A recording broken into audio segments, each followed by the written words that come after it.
Les amis, c'est le feu au Real Madrid. Incendie, vous le voyez entre guillemets, la presse espagnole a été très claire ce matin. Le Real jouait hier pour s'imposer face à Oviedo, mais en marge du résultat de ce match, déclaration interposée via la presse entre Kylian Mbappé, Álvaro Arbeloa et le public, les socios qui ont largement contesté le président Florentino Pérez.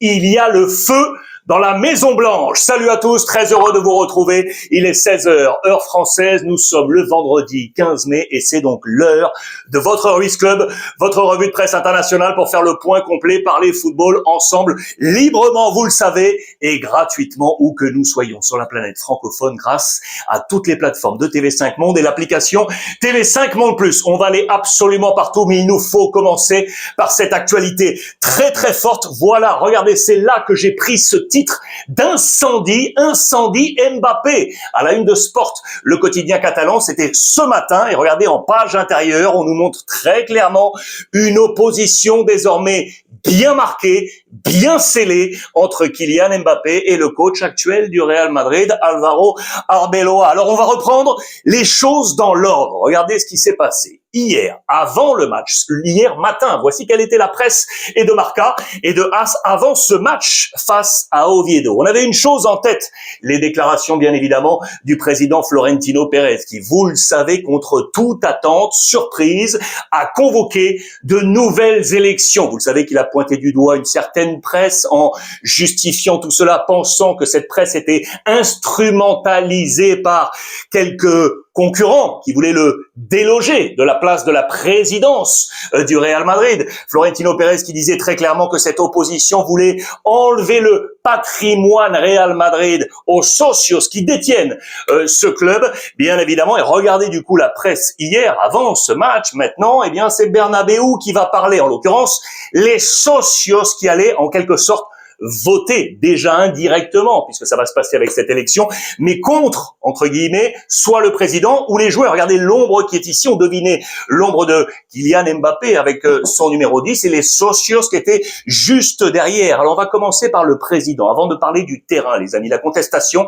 a été très forte. Il y avait également des applaudissements pour le président Florentino Pérez qui s'est présenté.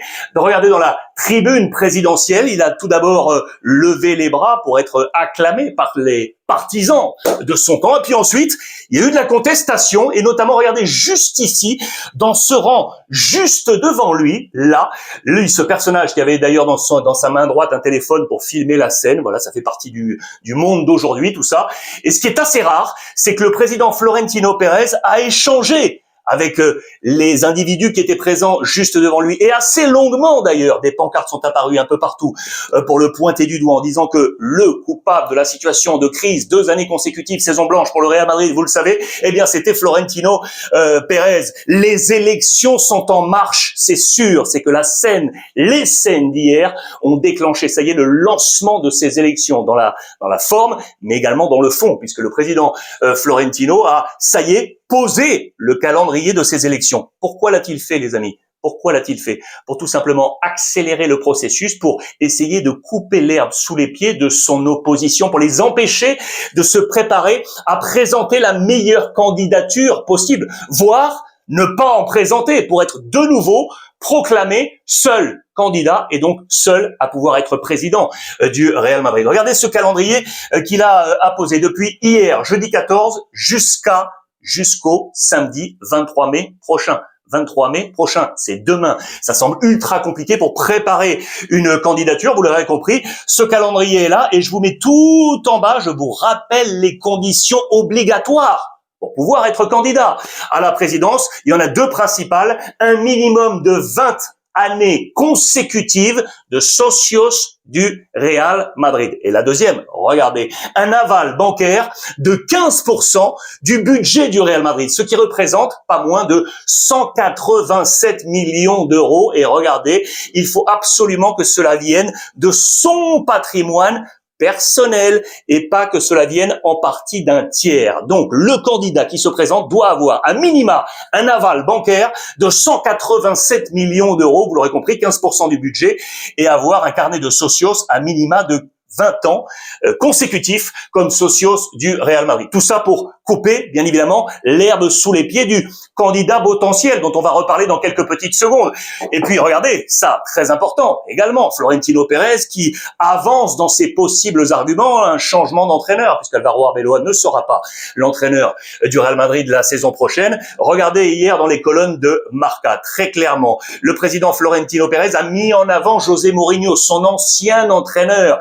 Et ils ont une relation à la fois forte, bonne, mais également difficile. Ça s'était pas forcément bien terminé en 2013 entre les deux hommes. Pour autant, eh bien, le président Florentino Pérez l'a déclaré. Regardez, Mourinho a été le coach qui a, grosso modo, réhabilité le poste d'entraîneur du Real Madrid, qui lui a redonné ses lettres de noblesse. Il a adoubé, bien évidemment, ce qui serait son choix de faire revenir José Mourinho. Vous savez qu'on est en pleine discussion. Regardez la presse portugaise, là, de ces dernières heures. José Mourinho qui dit, moi, je suis focus sur Benfica, bien évidemment, lui-même et son agent, Jorge Mendes, qui est un peu moins en bonne relation avec Florentino Pérez depuis que Jorge Mendes est très lié avec le président Laporta du Barça. Pour autant, regardez très clairement la une de Abola de ce matin. On nous dit que Benfica serait déjà en train de préparer l'après José Mourinho et que le coach visé sur lequel cela avancerait serait Marco Silva, les amis. Le Portugais qui est aujourd'hui du côté de Fulham, il n'a pas prolongé et il a refusé notamment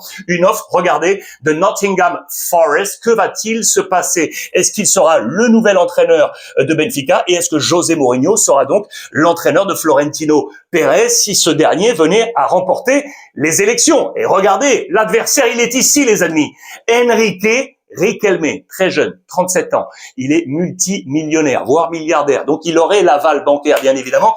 Il est appuyé par un très gros groupe, Iberdrola, groupe d'énergie du côté de l'Espagne. Et à la tête de ce groupe d'Iberdrola, il y a l'un des plus gros ennemis de Florentino Pérez. Je vais vous en reparler. Regardez dans les colonnes de la presse catalane de ce matin, on nous dit que Enrique Riquelme aurait pu sonder Jürgen Klopp, qui avait été sur la liste à un moment donné de Florentino Pérez. On sait que Klopp aurait refusé l'offre du Real Madrid par rapport au projet Real Madrid, mais pourrait-il accepter le projet nouveau, celui de Enrique Riquelme? Imaginez si ce dernier venait à être élu, eh bien Jürgen Klopp pourrait, je dis bien pourrait, être l'entraîneur du Real Madrid. Je vous rappelle que Rafael Nadal, très proche du Real Madrid, qu'on aurait à un moment donné mis dans un camp ou dans un autre, lui très clairement sur les réseaux sociaux a dit stop, moi je ne suis aucunement concerné pour le moment par cette campagne présidentielle, je ne suis ni dans l'un ni dans l'autre des camps. Juste pour rappel les amis, le groupe d'Enrique Riquelme, Cox, est l'un des partenaires forts de l'académie de Rafael Nadal. C'est à suivre et je vous en reparlerai. Toutes les photos, bien évidemment, de cette contestation, vous le voyez, les services d'ordre ont tout de suite arraché toutes les pancartes qui étaient à l'encontre de Florentino Pérez et vous l'aurez compris, le calendrier va être ultra compliqué pour Enrique Riquelme. Il va tenter de faire le maximum pour voir s'il décide, oui ou non, de relever le gant jeté par Florentino Pérez. Ce dernier dit très clairement qu'il ne connaît pas Enrique Riquelme. C'est un message très clair pour être en gros sur la position de supériorité. Je suis le président du Real Madrid, vous l'aurez compris. Et regardez, selon les toutes dernières informations hier soir sur la radio nationale La Cope avec Juanma Castaño à sa tête, l'un de ses coéquipiers, Ciro Lopez, avance eh bien que Enrique Riquelme ne se présentera pas pour ces élections parce que ce serait donc trop court et que ce dernier ne voudrait pas proposer un projet low cost. Il veut proposer un projet mouse, un XXL pour pouvoir proposer le meilleur aux socios. Je vous en ai dit plus. Regardez, avec Pablo Polo. Je vous ai mis ça, je vous ai posté ça sur les réseaux sociaux, une vidéo hier soir pour parler de la situation et Pablo, depuis Madrid, la grande plume du quotidien Marca, nous a absolument tout raconté sur la situation actuelle. Ça, c'est ce qui se passe en coulisses. Sur le terrain, on est là, les amis. Voici la presse de ce matin. Regardez, Bernabéu n'a pas pardonné contre Florentino Pérez, mais également contre les joueurs, avec des sifflets à l'entrée en jeu de Kylian Mbappé, des sifflets également pour Vinicius et Kylian Mbappé, vous l'aurez compris, à boulet rouge, on peut le traduire ainsi, il faut pas se voiler la face, a envoyé quelques fléchettes à Alvaro Arbeloa. La bronca finale, on peut lire tout ça dans tous les sens, le public vers les joueurs, le public vers Florentino Pérez, Pérez, Kylian Mbappé vers Alvaro Arbeloa. Ça va dans tous les sens, cette bronca finale. L'explication, elle part de là, les amis. Kylian Mbappé, pas titulaire. Hier, face à Oviedo, voici les 3 attaquants choisis. Gonzalo, Vinicius et Mastantuono titulaire. Jude Bellingham n'était pas titulaire non plus sur le banc. Gonzalo a marqué. C'est un détail, ce 2-0. Ce n'est qu'un détail parce que, bien évidemment, l'information principale est ailleurs. Regardez la scène où Gonzalo est remplacé par Kylian Mbappé avec le sourire sur le visage. Vous le voyez. Pourquoi? Pour répondre à une grande partie du stade qui l'a sifflé copieusement à son entrée. Sa maman était présente également dans les tribunes. On l'a vu afficher elle aussi un sourire. Affaire à suivre sur l'écosystème, bien évidemment, Kylian Mbappé. La charge contre les cracks, parce que je vous l'ai dit, Vinicius, lui aussi, a été sifflé. Et donc, au terme de la rencontre, voilà comment ça s'est passé. Kylian Mbappé, en zone mixte, vous savez, cet endroit où passent les joueurs avec une obligation ou non de répondre à la presse. Les micros sont tendus. Kylian Mbappé s'est arrêté en disant très clairement, moi j'ai un respect pour vous, ce qui est bien. Il n'y a pas meilleur endroit pour échanger avec vous en direct, qu'il n'y ait pas de filtre, ok, entre vous et moi, pas d'interprétation autre que les propos que je vais vous donner. Alors, que dit Kylian Mbappé? Il dit que avant le match, eh bien regardez, moi j'étais prêt pour être titulaire, mais Alvaro Arbeloa m'a dit que j'étais le 4e attaquant. Il faut entendre, bien évidemment, pour ce match. Certains ont entendu qu'il était le 4e attaquant dans la hiérarchie du Real Madrid. Absolument pas, bien évidemment. Alvaro Arbeloa parlait de ce match. Je dois travailler maintenant pour être meilleur que Mastantuono, Gonzalo et Vinicius. Les 3 qui donc étaient titulaires devant lui pour ce match. Réponse d'Alvaro Arbeloa. Ensuite, qui était lui en conférence de presse. Je n'ai jamais dit cette phrase. Je n'ai même pas 4 attaquant à disposition. Vous l'aurez compris, la réponse d'Alvaro Arbeloa. Je n'ai jamais prononcé cette phrase comme quoi Kylian Mbappé était le 4e attaquant. Et il rajoute, peu importe comment il s'appelle, peu importe le nom d'un tel ou un tel, je fais mes choix, bien entendu. Et si vous n'êtes pas content, eh bien, attendez le prochain entraîneur. Vous voyez que les messages ont été très, très forts. Et d'ailleurs, Kylian Mbappé, dans cette zone mixte, a parlé de la différence de résultats entre la première partie de saison, allusion à la présence de Xabi Alonso, le prédécesseur d'Alvaro Arbeloa, et la deuxième partie de saison, en les jugeant la meilleure et la moins bonne, bien évidemment. Réponse une nouvelle fois d'Alvaro Arbeloa. Je n'ai pas de problème. Moi, je trouve ça très bien que Kylian Mbappé pense que le Real Madrid avait davantage de structure dans la première partie de saison, allusion à Xabi Alonso, que dans la seconde, où il se trouve, lui, à la tête du Real Madrid. Et il rappelle que dans cette même période, eh bien, Kylian Mbappé a marqué moins de buts que dans la première partie. Vous voyez qu'on s'est envoyé à tour de rôle eh bien des dards, des fléchettes comme ça dans cette conférence de presse et dans cette zone mixte. Voici les images arrêtées une nouvelle fois. Et puis Alvaro Arbeloa qui l'a très clairement dit, grosso modo, c'est moi qui décide, c'est clair et net. Si vous n'êtes pas content, eh bien vous attendez le prochain coach, Kylian Mbappé, les amis, qui est toujours le meilleur buteur de la Liga espagnole avec 24 buts, 2 buts d'avance sur Muriqui de Majorque. Et puis regardez dans la presse toujours, ça continue avec Marca qui le dit, c'est une chronique. Attention, c'est l'avis de Juan Ignacio Garcia Ochoa, très bonne plume d'ailleurs dans les colonnes de Marca. Son opinion, eh bien, il faut savoir être à la fois du Cristiano, effectivement, marquer des buts, mais il faut également savoir être un Raoul. Ça veut dire un leader, un homme qui tient la baraque. Sous-entendu, Kylian Mbappé, ok, marque 150 000 buts, mais cette tessiture de leader, selon une certaine presse, lui manquerait aujourd'hui pour être le leader du Real Madrid. Ronaldo, Raoul et comme un symbole, Sergio Ramos qui est juste derrière. Regardez, ça aussi, ça a fait beaucoup parler.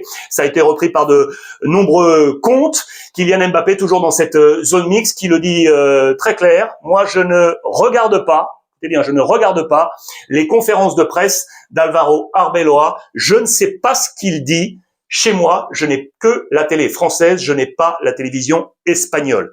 Bon, vous porterez le jugement que vous voulez sur les propos. Ce sont les propos de Kylian Mbappé. Chez lui, pas de télé espagnole, que la télé française. Et donc, il ne regarderait pas les conférences de presse de son coach, Alvaro Arbeloa. Contestation royale dans toute la presse mondiale. Je vous ai pris l'exemple de la Gazzetta dello Sport en Italie. Et regardez ça, c'est tombé ce matin, ce vendredi matin, suite à toutes les déclarations de Florentino Pérez dans sa conférence de presse avant-hier. Il avait fait notamment allusion, vous le savez, et visé le Barça pour le fameux Caso Negreira, cette affaire de corruption du corps arbitral depuis 2 décennies qui aurait favorisé le Barça contre le Real Madrid. Eh bien, sachez que le comité de compétition de la Fédération espagnole a reçu une plainte officielle du collectif des arbitres en Espagne pour contester les propos de Florentino Pérez. Un dossier est à suivre dans les mains sur le bureau de la Fédération espagnole sur ce propos. Et puis pour terminer avec le Real Madrid, je vous ai remis ce papier de contestation pour vous ouvrir la Gazzetta dello Sport, parce que pour le futur, regardez, Nico Paz va bien revenir au Real Madrid, sauf surprise d'ailleurs, et dans l'autre sens, le jeune César Palacios, trequartista, comme on dit en Italie, 21 ans, pourrait lui filer du côté de Comme sous forme de prêt. Les amis, en fin de journée, aujourd'hui, en fin de journée, je vais vous publier une discussion que j'ai eue avec Pablo Polo dans la continuité du dossier présidence. On a parlé de José Mourinho. Est-ce que oui ou non, tous les chemins mènent à Mourinho? Vous allez voir que Pablo Polo, et je partage plutôt cet avis, pense que Mourinho ne sera pas le prochain coach du Real Madrid. Vous verrez tout ça dans la conférence de presse, la petite vidéo, que je vous ai préparée, que je vais vous publier tout à l'heure sur l'ensemble des réseaux sociaux. Kylian Mbappé suite, parce qu'hier, il y avait également une annonce, les amis.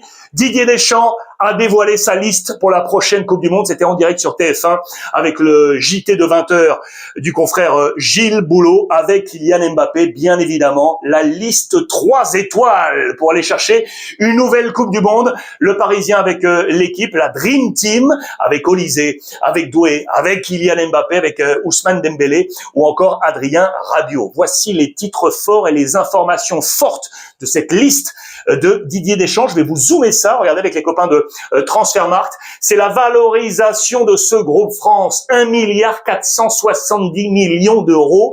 Ils sont là. Les plus forts d'ailleurs, ce sont les attaquants. Regardez avec Kylian Mbappé, 200 millions de valorisation, Olysée 140 et Ousmane Dembélé est à 100. Voici le groupe France, les amis. Les informations les plus fortes, elles sont doubles. La première, elle est ici.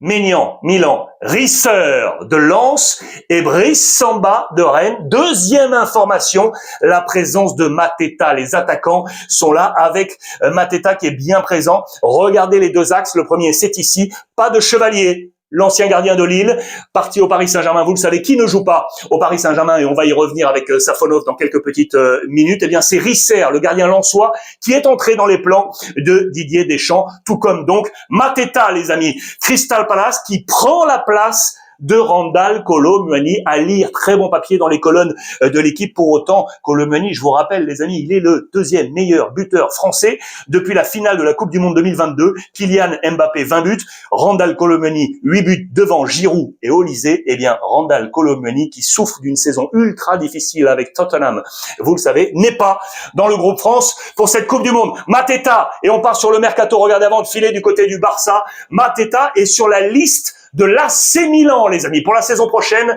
avec Goretzka, regardez, du Bayern Munich. Ce serait un coup double, coup zéro, je vous le rappelle, Goretzka est libre du Bayern Munich, et on irait chercher Mateta, parce que Milan doit travailler, parce que regardez, de l'autre côté, les voisins de l'Inter ont réussi le doublé, le titre de champion et la coupe remportée avec Lautaro Martinez face à la Lazio. La pression est sur Milan, le voisin est trop fort en ce moment, et regardez, Milan est dans une situation ultra compliquée. Vous le savez que l'actionnaire principal de Milan, c'est le groupe Redbird, la famille Cardinale. Et regardez ce que Redbird a insufflé sur le plan financier depuis qu'ils sont arrivés. 400 millions d'euros, les amis. Regardez sur les périodes et les années. Ils sont arrivés en janvier 2023, année 23, année 24, année 25, année 26, avec les fenêtres de transfert, la fenêtre hivernale et la fenêtre estivale. À chaque fois, vous le voyez, avec les noms forts, les transferts les plus forts. Je pense notamment à Reinders ici à l'été 2023 pour 25 millions, arrivé du AZ Alkmaar. Je pense également à Fofana, arrivé de Monaco pour 26 millions à l'été 2024. Je pense également à Nkunku, arrivé pour 37 millions d'euros à l'été 2025. Eh bien, tout ça, on parle de flop, principalement du côté de l'AC Milan. Voilà pourquoi Cardinal et les amis, le groupe Redbird veut du changement. Pression du coup sur Max Allegri, les amis, le coach de Milan, pour prendre la Ligue des Champions. Il faut aller se qualifier. Encore, regardez, avec cette avant-dernière journée pour jouer en déplacement sur la pelouse du Genoa, c'est ultra compliqué pour Milan. Max Allegri le sait. Regardez le classement qui est ici avec les 2 dernières journées. Je vous le zoome. Ces 5 équipes sont concernées par les 3 places. Ils sont 5. Il y a 3 places. L'Inter est devant, vous le savez, champion. Le Napoli s'est fait rattraper. On va y revenir. Regardez les points et regardez le calendrier de toutes ces équipes. Lesquels de ces 5 vont prendre les 3 billets restants? Le Napoli est déjà au travail, bien évidemment, pour aussi déjà travailler sur la saison prochaine, en espérant la Ligue des Champions. Je vous rappelle les 4 noms forts. Alay Begovic qui devrait arriver, vous le savez, en provenance de Salzbourg. Et les 3 noms qui sont ici, je vous les zoome. L'Espagnol Gila de la Lazio, le Français, ça j'adore, Arthur Atta de l'Udinese et Anan Kalaili, les amis. Seront-ils dans les plans, regardez, du Napoli, les plans probables? Ils sont en noir, vous les voyez ici. Regardez la tête du Napoli, peut-être pour la saison prochaine. Ça a de la gueule, ça peut avoir de la gueule. Maintenant, il faut se qualifier pour la Ligue des Champions, bien évidemment. Et on pourra également compter sur les retours de prêt. Je pense à Lang, qui a été champion là avec Galatasaray. Et je pense également à Rafa Marin, très bonne saison du côté de Villarreal. Seront-ils dans ses plans pour la saison prochaine d'Antonio Conte? En parlant de coach, Carlo Ancelotti, les amis, il y a une résonance pour le Real Madrid. Eh bien, finalement, signe avec le Brésil jusqu'en 2030. Il prépare, vous le savez, son groupe avec Vinicius pour la Coupe du Monde. Eh bien, il a prolongé 2030 pour Carlo Ancelotti. En parlant de coach, qui sera le meilleur coach de l'année en Angleterre? Voici la liste. Les 6 finalistes, regardez, avec Keith Andrews de Brentford, avec Mikel Arteta, Arsenal. On va parler de la finale de la Ligue des Champions face à Paris. Michael Carrick, Manchester United, Pep Guardiola, Manchester City, la lutte jusqu'au bout pour aller être champion.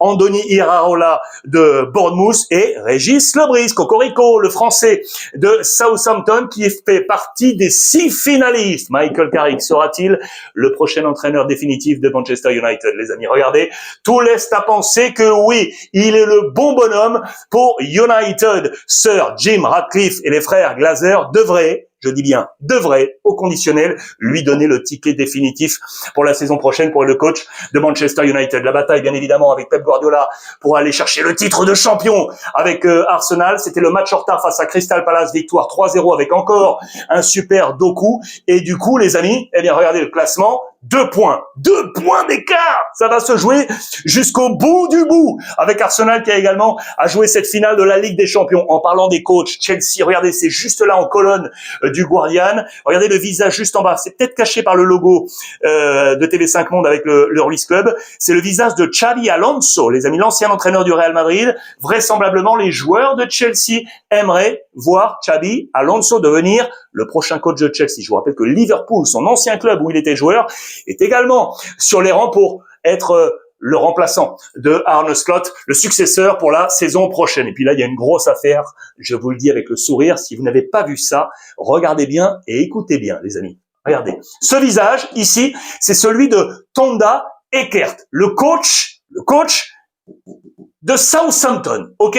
On est en train de jouer les playoffs pour monter, pour être en première ligue. Il y a des matchs à venir face à Hull City. Pourquoi je vous montre ça? Parce qu'il est au cœur d'une affaire absolument incroyable. Regardez la une des tabloïds anglais, je vais tout vous expliquer. Vous voyez le supporter ici de Southampton avec des jumelles. Que regarde-t-il? Regardez cet homme qui est juste ici, derrière cet arbre, avec un téléphone portable, qui est en train de filmer, comme caché, comme un espion. Je vous explique tout, c'est ici, dans les colonnes, regardez, du Daily Mail. Je vous zoome là-dessus et vous allez comprendre. Alors, le coach de Southampton, il est ici. Regardez, c'était le 12 mars dernier, il recevait le prix de manager du mois de février de Championship. Regardez, il a fait la photo avec l'ensemble de son staff. Et vous voyez juste là, dans le rond jaune, pardon. Eh bien, ce personnage qui est ici n'apparaît plus ici. Quelques jours plus tard, le 7 mai, il prenait là aussi le trophée de meilleur coach du mois d'avril. Lui est absent, n'est pas sur cette photo. Pourquoi? Parce qu'à cette date du 7 mai, c'est lui qui est ici. C'est lui qui est caché ce même 7 mai derrière, regardez, cet arbre avec ce téléphone. Il est en train d'espionner, les amis, une équipe adverse, celle de Middlesbrough. Et ça n'a pas du tout été apprécié. Mais alors, pas du tout qu'on envoie des espions pour observer comme ça les adversaires cachés, regardez, cachés dans l'enceinte du club.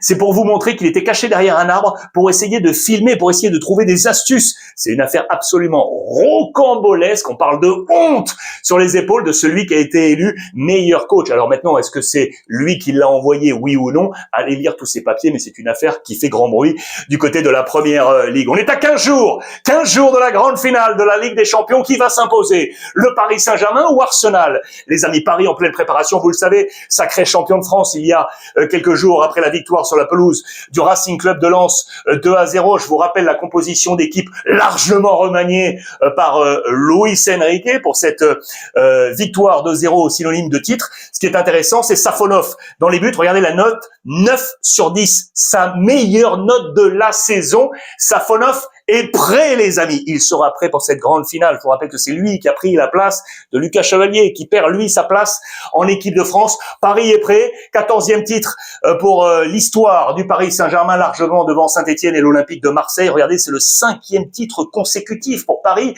Le record, c'est Lyon, avec 7 titres. Et sur la scène européenne, eh bien, les records sont pour le Bayern Munich, avec 11 titres consécutifs devant la Juve, Lyon, le Real Madrid et Manchester City. Et donc, le Paris Saint-Germain qui se met dans cette cour des grands. Voici le 11 titulaire du Paris Saint-Germain avec toutes les minutes jouées et toutes les tendances de la saison qui s'est écoulée. Voici comment Paris devrait se présenter face à Arsenal avec donc Safonov dans les buts, Marquinhos, Pachos, Nuno Mendes, Hakimi, milieu Vitinha, Neves, Zahir Emery qui est entré dans ce 11 de départ, Doué, Dembélé et Gvara. Et voici le banc ultra premium du Paris Saint-Germain avec Chevalier, Zabarni, Beraldo, Lucas, Fabian Ruiz, Mayulu, Lee, Barcola et Gonzalo Ramos. Quels seront les plans de Luis Enrique pour ce match tant attendu et la finale de la Ligue des Champions?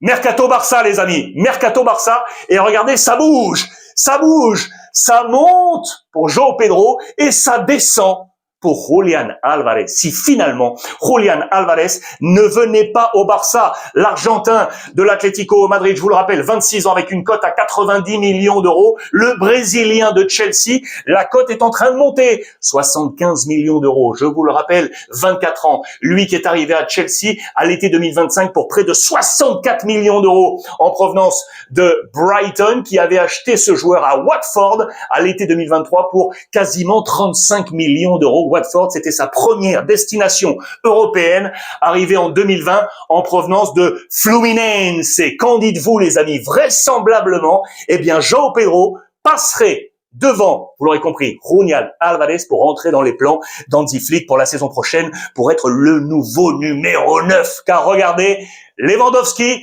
devrait bien quitter le Barça, les amis, et direction, eh bien, possible à Hilal. Avec, regardez, l'Arabie Saoudite, c'est un montage que vous trouvez ici sur les réseaux sociaux, dans les pages intérieures de Sport. Je vous ai mis tout ça. On nous dit que Lewandowski serait entre Chicago et l'Arabie Saoudite. Les Chicago Fire, je vous le rappelle, qui avaient fait une superbe offre. Regardez, à Lewandowski, on parlait de 15 millions d'euros fixes pour 5 ans, regardez, pour 3 ans, si je ne me trompe pas, 15 millions d'euros plus 5 ans en variable. C'est énormissime et pour autant, eh bien, l'Arabie Saoudite ferait une offre bien supérieur à Hilal, bien supérieur, le club de Karim Benzema, je vous le rappelle, pour faire venir Lewandowski. Que va-t-il faire? Que va-t-il choisir? Lui veut rester à Araujo, le défenseur central, veut rester au Barça, suite des négociations pour espérer rester, vous le savez, avec un contrat. Il a un contrat jusqu'en 2031, il veut absolument rester. Ça y est, la signature de Flick est très attendue, il va signer sa prolongation de contrat, ça sera lundi prochain, alors que le Barça va fêter, regardez, rendre hommage aux champions d'Europe de 2006, 20 ans de cette fameuse Ligue des Champions avec Frank Rijkaard qui était à la tête de ce Barça. Pour l'anecdote, Les amis, pour l'anecdote, le Barça ne pourra plus aller chercher le record des 100 points. Puisque vous le savez, le Barça s'est incliné sur la pelouse d'Alaves 1-0 avec ce titre Resaca. La Resaca, c'est la gueule de bois. Vous savez que les Barcelonais, les Catalans avaient fait la fête pour le titre de champion. On était un poil fatigués. Et du coup, on a été battus sur la pelouse d'Alaves. Mais les bonnes informations sont là. Fin de série de 11 victoires, Fin de série de 11 victoires pour le Barça. La bonne information, elle est ici. Le jeune Álvaro Cortés, les amis. Voilà un nouveau jeune lancé par Hansi Flick. Regardez, c'est ici, dans la défense centrale du Barça. 100% jeune avec Cubarsí. Lui, suivez-le bien. Voilà comment le Barça a démarré ce match. Et voici comment il a terminé, je vous le rappelle, toujours sans Lamine Yamal. Cortés, nouveau nom à suivre. Regardez les notes du quotidien Sport. Il a pris un très bon 7. Álvaro Cortés. Pour les mauvaises notes, Bargi, qui a pris un 5 avec l'adjectif de décaféiné. Je vous rappelle qu'il n'est pas dans la liste pour la Suède, pour la Coupe du Monde. Et puis voilà les jeunes donc de Hansi Flick pour préparer la saison prochaine avec tous ces apôtres, comme on les a appelés dans la liste de Sport. Lui, je l'adore. Vraiment, suivez-le bien, ce petit Cortés, parce qu'il a vraiment la valeur d'un très très grand pour être demain un défenseur central du Barça. Voilà les amis, tout à l'heure, je vous l'ai dit, n'oubliez pas, nouvelle vidéo à venir en fin de journée sur mes réseaux sociaux, sur l'ensemble des plateformes.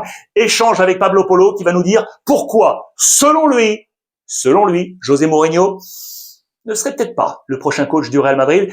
Et j'ai plutôt tendance à aller en ce sens. On verra tout ça ensemble. N'oubliez pas de télécharger l'application TV5 Monde Plus comme d'habitude pour avoir un ensemble sur tout ce que fait de mieux l'ensemble des rédactions francophones de tout le groupe TV5 Monde. C'est sur l'application et c'est gratuit, tout comme le replay de toutes vos revues de presse internationales, tous vos Ruiz Club. Voilà les amis, il ne reste plus qu'à vous souhaiter de passer une bonne fin de journée. À tout à l'heure sur l'ensemble de mes réseaux sociaux. Je vous embrasse et profitez des vôtres.